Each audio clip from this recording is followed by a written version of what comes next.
Otep à tous, bien-aimés frères et sœurs. Il s'est passé une scène tout récemment qui a surpris le monde.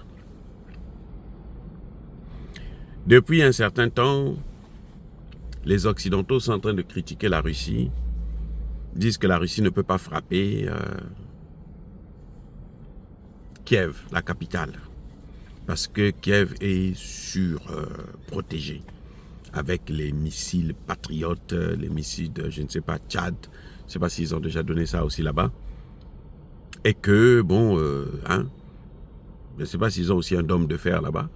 Donc la Russie fait son cinéma dans les petits coins là, à Pokrovsk et autres, Pokrovsk d'ailleurs qui est déjà pratiquement sous le contrôle des Russes. Alors, M. Poutine a répondu à ces critiques qui disaient qu'il est incapable de frapper Kiev, de toucher Kiev. Qu'est-ce qui se passe? Il y a 2 jours, le Premier ministre britannique se rend en Ukraine. Pendant qu'il est dans la capitale Kiev, Vladimir Poutine frappe la capitale. Les amis, c'est grave. Alors les amis, si la Russie arrive à frapper au cœur de Kiev, pendant que le Premier ministre britannique est en visite touristique, j'allais dire, ou guerrière, plutôt,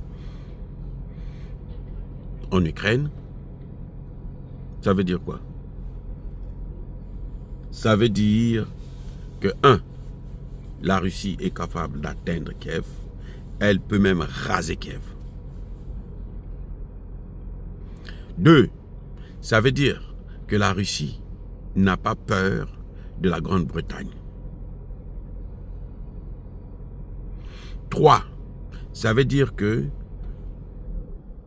la Grande-Bretagne peut décider de riposter. Les Russes sont prêts à agir. Je veux dire que la Russie a les moyens pour faire la guerre contre la Grande-Bretagne et contre le pays de l'OTAN. Aujourd'hui, la Russie est consciente que l'OTAN ne peut pas combattre la Russie. Les Russes ont un service de renseignement très puissant. Si nous savons ce qui se passe, nous savons que l'OTAN n'a pas d'armes. L'OTAN, dans le domaine militaire, est dépassée. L'OTAN est dépassée.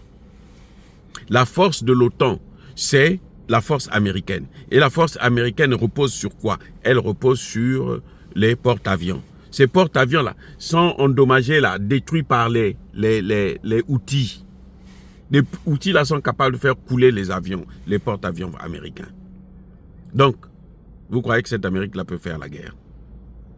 Mais quelle est l'arme que l'Amérique et la Grande-Bretagne, l'Allemagne, n'a pas donnée à l'Ukraine pour essayer de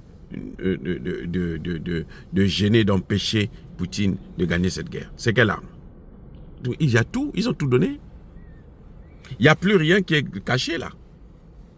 Et ça a donné quoi le résultat des courses? Il y a quoi? Il n'y a rien. Donc, Poutine est en train Poutine est en train de déclarer la guerre à la Grande-Bretagne. S'ils sont forts, ils n'ont qu'à le faire. Poutine est prêt. Et je crois qu'il faut que ces pays-là arrêtent de jouer comme ça.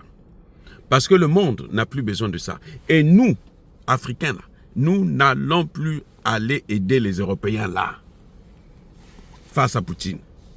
Ce n'est pas possible. Même face à la Chine ou à l'Iran, on ne viendra pas se battre pour eux. C'est fini. Ils vont se faire écraser, se faire massacrer. Par la Russie, la Chine, l'Iran. Nous allons regarder. On ne va même pas pleurer. On va peut-être même plutôt acclamer. Parce qu'ils nous ont trop fait souffrir. N'attendez pas que nous puissions pleurer pour nos bourreaux qui tombent. C'est pour ça que le déclin de l'Amérique, là, ça ne nous gêne pas du tout. Parce qu'ils nous ont trop fait souffrir. Le déclin de la France aujourd'hui est par terre, là, on s'en fiche éperdument. Voilà la réalité. Oh les gars, soyez bénis, abondamment bénis par le Dieu des Kémites, par nos ancêtres angélisés. Mais que tous ceux qui persécutent le continent africain, le pillent et le déstabilisent, qu'ils soient noirs, blancs, chinois, arabes, juifs, indiens, qui qu'ils soient punis, maudits, foudroyés, neutralisés, écrasés, effacés par le Dieu des Kémites et par nos ancêtres angélisés. Vive l'Afrique éternelle. J'ai dit et j'assume.